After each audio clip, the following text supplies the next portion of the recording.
Hi, everyone. Thanks for joining us here on the Greater 901 podcast, kind of dubbed the Chance's BS podcast. I'm Brian Stevens, so the BS and then Chance, obviously. But I'm alone today. There is no Chance. He's out crushing life and taking care of business. But we've got a new poll we've just completed. Right now, it's March, just to check, it's March 12th. And we wanted to get this data to you as quickly as possible. And I think what's really interesting about this poll is we started doing polling last year in Memphis and Shelby County, and we've asked some similar questions, which really allows us to do what's called it's called trend lines. So you can see the movement of people over time and how they're reacting to things going on in their community. So without kind of wasting too much time, I do want to dig into this. This poll for you data nerds like me, it has a 4.8% margin of error with a 95% level of confidence, and it was conducted over the last couple weeks, and it was online text messages and live phone calls in order to get the appropriate number of complaints. So look, without further ado, let's dig into the questions and what we've learned. And there's a few little interesting things here that I think that we got to break down. So the first question that we always like to ask in these polls is, do you feel like your community is headed in the right or the wrong direction? And that's always a baseline on how people in general feel about it. Well, from May of last year to March of this year, people that think it's in the wrong direction, about the same, just under 60%. So no real change there. A majority of the population thinks wrong direction, which is tough. I think I understand this based on, I understand it based on the massive crime issue that we've been facing with, like so many cities across the nation. But the one thing that is interesting is there was movement from the undecided to the feel like it's going in the right direction. So last year, right direction was only 15%. Only 15% of the population said we like where we're heading.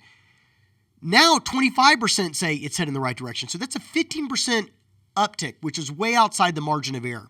Oh, and by the way, if you really want to learn more about surveys and polls, I have another video on this. You can go back and check where we kind of break down how surveys and polls work, and the fact that our surveys are not designed to help or benefit anyone other than just give the raw data, the facts and information from what the community thinks to our elected leaders. So unlike some of those other polls that are trying to actually push somebody to get elected or push a particular agenda, we're just trying to report the facts, and I think that we've proven that now with the fact that our polls are so accurate, right? They're so accurate. So you can go back and check that other video out if you want to learn more about polls. All right. So 10% more say that we're heading in the right direction. So that leads me to think that there's a little bit more hope out there. A little bit more people are undecided and have hope. But there's a few weird things that occur in the poll that show that really hope is not improving as much as I thought. And then this next question, which is, have you considered moving? And there's an old axiom in politics that voters vote with their taillights.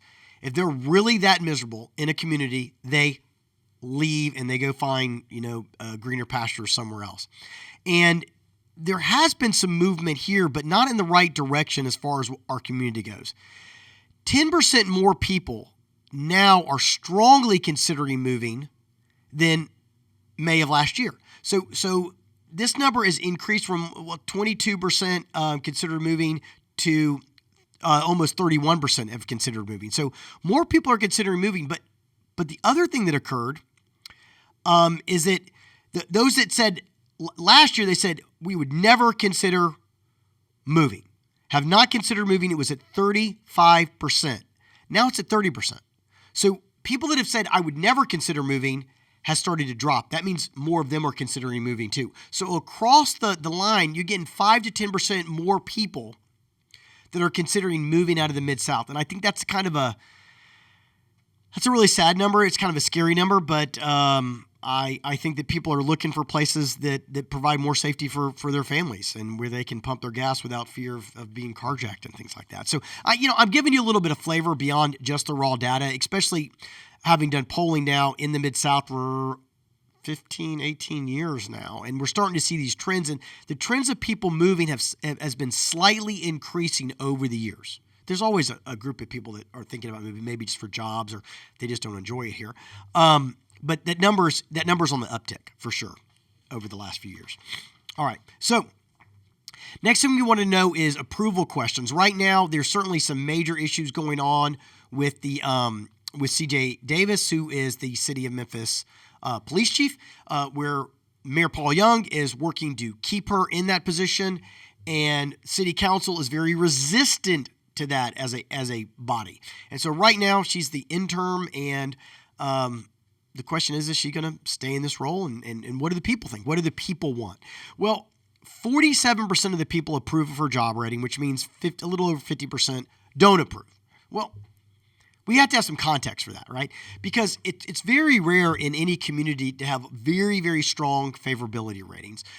There was a time when Strickland was slightly over 80%, which is a massive number by any stretch of the means. And remember, if you've ever watched any of my other information on polls, approximately 10 to 12% of the population hates everything. I mean, they're just against everything. So it's really, really hard to ever breach a number even close to 90% in any poll, just because some people are against whatever the question is that you're asking. And that's just really common across all kinds of polls and all kinds of data.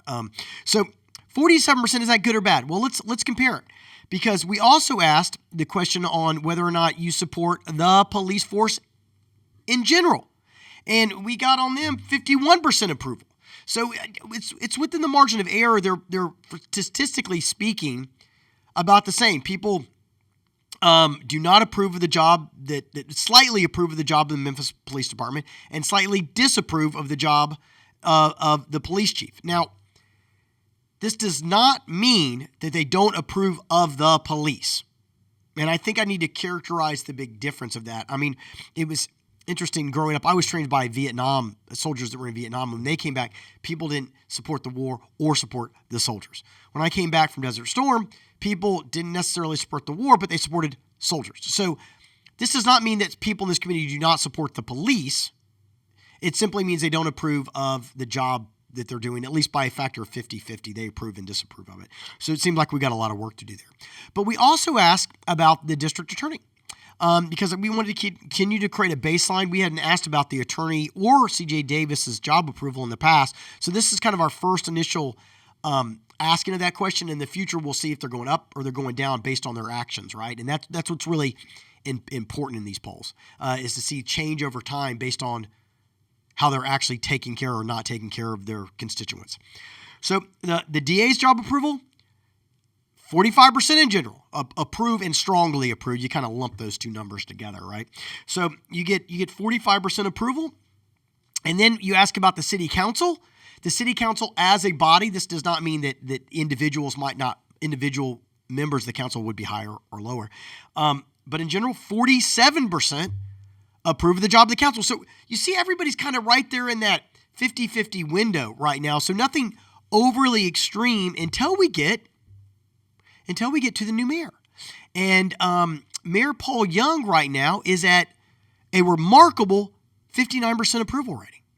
59%. Now, Paul, the mayor, got elected with a plurality, not a majority, and that's just the way the Memphis City Council elections work, which is they get whoever got the most number of votes, even if it's only 20, 25, 30%, that person wins, and that's what he won with. You see 21% kind of diehard Paul Young supporters in this poll.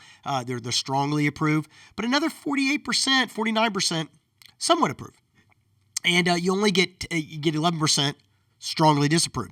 And I think that shows a degree of hope. That shows a degree of people that are open to giving the new mayor a chance. They want him to succeed, and I was very curious, and I wish we would have done this. Had we polled the DA right after he got elected, would his numbers been higher, and are they drifting down, or would his numbers been lower and they're drifting up? And in the future, we'll be able to tell you the trends on whether or not these politicians' favorabilities are going up or down. The mayor's are certainly going up since he was elected, because we had polled all the candidates right before the city council elections last year, and his favorability ratings weren't 60%. So he's trending upward, which shows maybe people are trying to give him a chance. So they want you to win. I think they want all these people to win, but Mayor, go get them. We did not poll, in this case, the county commission, the judges, and the county mayor. We'll get to those to that information next. All right. So now we're going to start to dig into crime stats and what do the people want from their elected leaders a little bit. And the first question, this was Chance's idea, and I thought it was kind of clever. I liked it. I never asked this question before, which was in last year, 2023, we had 397 homicides, and one is too many, right? But what does a win look like? In order to get massive approval and of the police and the DA's office and the judges, and to get people to want to move here, what do we need to achieve? And you'll see on this graph, it's kind of a little over the place, but I would say that over 50% of the people that were polled said we want a reduction of more than 50% or more. So they want to cut that homicide rate from approximately 400 to 200. Now, we've been around a long time as a city, and we're a big city. And I can't think of the last time, and maybe I should have Googled this beforehand. Maybe people can put it in the comment sections or text me afterwards. And I don't think we've been under 200 homicides in eons, right? It's just, I'd like that to be practical. It might have it's certainly a big goal, but that is what people want. They really want you to focus on lowering these crime stats, elected leaders. So I think that's the message that you can kind of glean from this piece of data. Now, we've also asked the Greater 911 PAC, along with the Chamber and a lot of other businesses and hundreds of supporters, have asked the state for help. We reached out with a letter that's on our website, asking for very specific things to help combat crime, because that's what our main focus is at the Greater 911 Initiative. And one of the things we asked is we want more state highway patrol, which is more officers patrolling the highways, patrolling the streets, and supporting crime fighting. And the one thing that's really interesting is the state will chase people down. And I think that's been really clear in Memphis and Shelby County, that maybe our police departments, through some initiatives, have not had the ability to chase assailants down. But the State Highway Patrol typically will in more cases. I'm getting a little bit out on a limb now, but a little bit more aggressive policing, because they report to the state, not necessarily the local elected leaders. But overwhelmingly, the population in Shelby County and Memphis, Tennessee says, we want your support. And it's not just a little bit. 60% are strong. Another 30%, some would agree, but 60% strongly agree they want this. So I think everybody's in alignment. Once again, there's about 10%, 12% of the population that doesn't want it. But like I said, there's always 10 to 12% that don't want anything. But like 80+% are fully invested in doing whatever it takes and getting those police officers, getting those highway patrol here to help fight crime. So we want it. We need it. Please help, Governor. Please help state senators, state reps, and mayors and county and city elected officials locally. Let them bring these resources here. The people really want this. Now, the next question, though, is where I get a little wonky, a little bit like I'm a little bit. I guess I'm not really confused, because it goes back more towards historical numbers. Now, it's always good to say, you can always ask a question, do you want more police? And people will say yes. But then you ask, do you want to pay for it? And then a lot less people want it, right? Which means is they don't want to be taxed more for it. They would love more police, but they don't want to be taxed more. And historically in the South, we don't want to pay more taxes. And I know some of you are thinking, well, isn't that true everywhere? No, it's not true. In places like Oregon, Washington State, California, some places in the Northeast, they're happy to pay more taxes and hopefully get more services. But in the South, Texas, Midwest regions, we're a little bit more skeptical of raising our taxes. And historically, that's been because we just don't think the government uses those tax dollars as wisely, as prudently as they should. So we asked a question in May of last year, which was, do you want to increase? How strongly do you feel about hiring more police officers, and will you pay for it? Will you increase your taxes? Now, last year in May, it was almost 60% said yes, and I was taken aback by this number. I've never seen it get over 50% where the population said we're willing to pay for it. And that's a big number in the South, 58%. Now, that number's dropped. That number's dropped now. It's dropped back down to 47%. So just under 50% of the population says, we'll go ahead and pay more taxes. That's how important it is to get more police officers. But now it's 50-50 again. And I was trying to think about like why that might be, and I hope it's not because people are quitting on the city and they're just like, we can't fight crime. There's no reason to get more officers. There's no reason to spend more money. We didn't dig into like really in-depth focus questions on this, but I think it doesn't mean they don't want more police officers. It just means that 50% of the population now doesn't necessarily think we should raise taxes to do it. So maybe change the budget in some other ways, find the money, some other solutions. And it could mean that people want less police officers. But historically, whenever we've asked this question, especially in the last 4 years, people want more police. So I can't say that's changed. There's no reason why that has changed in this particular poll. And so I think people still want police officers. They want more police officers. They're just a little less willing to pay for it. And that typically means, based on other polls we've done, that they just want you to use your tax dollars more efficiently, but they still want to be safe. Okay, so I wouldn't take that any other way. The other question starts to get into bail. And I think that if you've seen the news at all, we know that we've had a lot of people get released on limited or no bail, despite how heinous the crime was. So the first question was, do you support a constitutional amendment that would allow judges to deny bail for crimes like first-degree murder and aggravated kidnapping? And once again, a whopping 70% said yes. Now, I don't know if it would be appropriate, if it's, now we're talking about a constitutional amendment for the state of Tennessee, but I don't know if no bail would ever pass the U.S. Constitution. It would have to pass both, right? No bail, we're still in this country, and I think it's appropriate. I hope we say that way, that we're innocent until proven guilty. In some societies, you're guilty. When you're charged, you're guilty and you have to prove you're innocent, which is a lot more burden on the person that's charged. In our nation, it's up to the state to prove that the person's guilty. So it's an old axiom of we'd rather let 4 guilty people go free than convict 1 innocent. And that's kind of the phrase I learned in law school a lot. Better to let guilty people go than to convict an innocent person. And I think, how sad would it be to ever convict an innocent person, right? So I don't know if we could ever get away with no bail, but could we increase the bail limits and get better bail reform? And this question and the next question show that the population, by a vast margin, says, yes, we want bail reform. We want the judges to require better bail with better rules. And we got into this with Brent Taylor in our former podcast about how bail's done. And I think we're going to interview some judges to kind of explain how the bail system works and how we almost have a revolving door, especially in this county, of people that have been charged. They go out on limited or no bail, they get charged again, and they just kind of keep that circular vicious cycle going. And so I think what the elected officials need to understand based on this data is the population in general is sick of it and they want bail reform. And you're going to see some things by the Greater 901 out in your community, billboards, radio spots, things like that, supporting these bail reform initiatives because we know that that's what you want. So now the next question we dug into was there's a massive backlog of criminal cases in our court systems. And now a lot of it's due to COVID, where we couldn't have trials and we didn't have all the virtual setups that we may have now.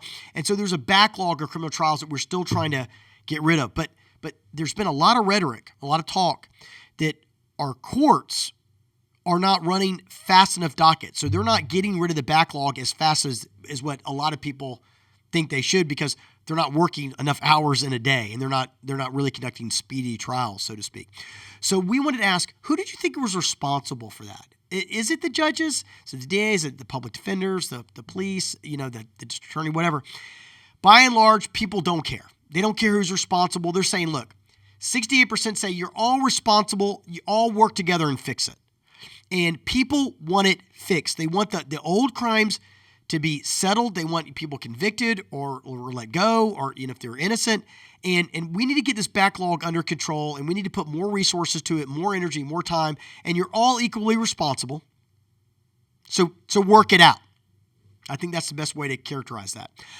We then wanted to really get into, there's been a lot of talk about judges, and there's other nonprofits and groups looking at the judges and trying to trying to learn whether or not they are working as judiciously as they should. Are they setting good bail? Are they having good hearings? Are they running a good docket? Are they working a lot of hours in a day to do their jobs? Things like that. And so this idea of recalling judges, and a recall means, they're elected, and that it could go up to the voters to recall them and remove them from their spots if the population doesn't think they're doing good. Right now, 50% of the people strongly support it, with another 36% saying somewhat support. So your total is like 87% of the population say, yeah, we should have the ability to recall judges. So, yeah, look, that's the bulk of it. We're going to email out the full text and slides, so you don't have to necessarily listen to me pontificating on the data. You can just read it yourself, and we want you to have that file. And we'll be running more polls as we go. And the purpose of the polls is to let our elected leaders know what it is we as a community agree with and want, because they need to hear our voice. And this is your opportunity. So once again, I hope when you get the polls, take the polls. But also, I hope you support the Greater 901 Initiative and our efforts to right now work on crime. Hopefully, we can start working on economic development, jobs, and increasing the amount of money that's in this community. So that'll be coming next. Hey, thanks for watching.